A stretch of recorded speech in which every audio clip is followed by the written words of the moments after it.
محترم مسلمانانو خویندورونو، نن د 28 رمضان المبارک او دغه رنګې سبا له 29 رمضان المبارک د هغې ډېره زیاته بهترینه او ډېره زیاته الله وظیفه در کوم. دومره پاورفل وظیفه نه محترمه، دومره بهترینه ده. تاسو په دې 2 ورځو کې د استغفار د ختم وکئ. هغه څه به تاسو ته میلاو شي چې کوم څه تاسو ته پوره رمضان کې دا میلاو نه شو. د کوم څیز ته طلبګار یې، کوم څیز ستا به کار دی، د کوم څیز ته امید ساتي، انشاءالله العزیز استغفار د ختم داسې وکئ. الله پاک به تاسو ته هر هغه څیز درکړي چې ستاسو په وهم او ګمان کې بند دی. یاد ساتئ محترمو، که چا څه حاجت وي، د چا که څه مشکل وي، د رشتې مسله وي، دغه رنګې د نوکرۍ مسله وي، د ویزې مسله وي، چې څه مسلې وي، انشاءالله العزیز الله پاک به ستاسو تمام مسایل له به ختم کړي او ستاسو تمام حاجتونه به الله پاک دا پوره کړي. بسم الله الرحمن الرحیم. شروع کوم د ډیر زیات بخونکي او د ډیر زیات مهربان رب په نوم باندې. زه ګواهي ورکوم د دې خبرې چې د الله پاک نه علاوه د عبادت لایق بل څوک نشته او نبي کریم صلی الله علیه و آله وسلم د الله پاک بنده او رسول دی.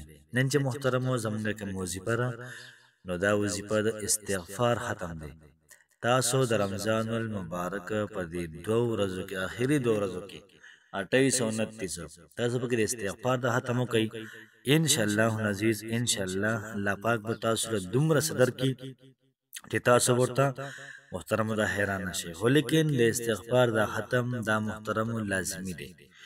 تاسو په خپل هم کولی شئ، خو په خپل نشئ کولی، ټایم شارټ وي، دغه رنګې د کور ماشومان ځان سره کېنوئ، نورې ښځې کېنوئ، ټول به شریک هم دا ختم دا کولی شي. تاسو یو پیر دا ختم وکئ. د ختم چې څومره برکات دي، څومره ثمرات دي، څومره فواید دي، انشاءالله تاسو بیا به خپلو سترګو محترمو دا وینئ.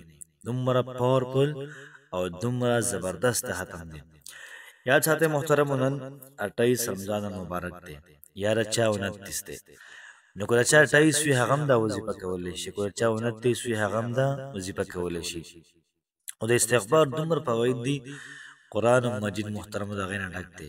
نبی کریم صلی الله علیه و آله وسلم چې څومره حدیث دي هغه د محترمو ګواهي ورکوي. استغفار دومره لازمي، دومره بهترین ختم دی. او یاد ساتئ محترمو، الله پاک په استغفار خوشحالیږي. الله پاک په استغفار باندې نه خوشحالیږي. د ته راته ووایي چې الله پاک په استغفار باندې خوشحالیږي، موږ استغفار ووایو، ښه ډېر یې وایو، او الله پاک زموږ نه محترمو دا راضي شي او دا خوشحاله شي. نو چې کوم څیز دا زموږ په کار یې هغه به راکوي، که به نه راکوي، لازمه نه محترمو دا راکوي. نبی کریم صلی الله علیه و آله وسلم به روزانه 80 پیرې یا به روزانه 100 پیرې محترمو دا به استغفار وایي. محترم فرمایي چې بهترین انسان هغه دی چې د هغه په عملنامه کې استغفار دا ډیر زیات وي. او تاسو ما وختي ویل چې توبې سره، استغفار سره الله پاک ډیر زیات خوشحالیږي، او دا د مسلم شریف د حدیث دی.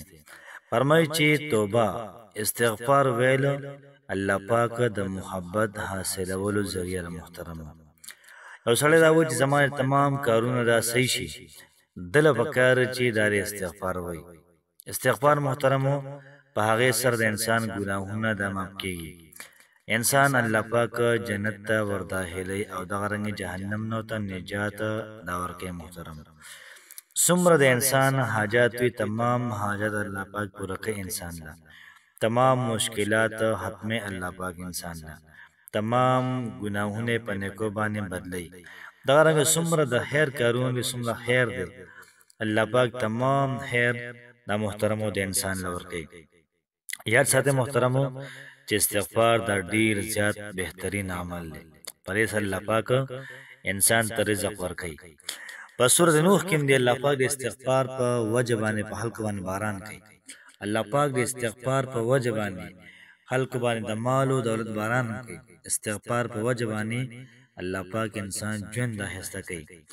یاد ساتئ محترمو چې پیغمبر صلی الله علیه و سلم استغفار وایي، نو موږ محترمو په سر کې د استغفار وایو. د خپلو حاجاتو لپاره، د خپلو مصیبتونو لپاره، مصایبو لپاره کوشش کول پکار د محترمو چې موږ د استغفار د ختم د لازمه نه وکړو.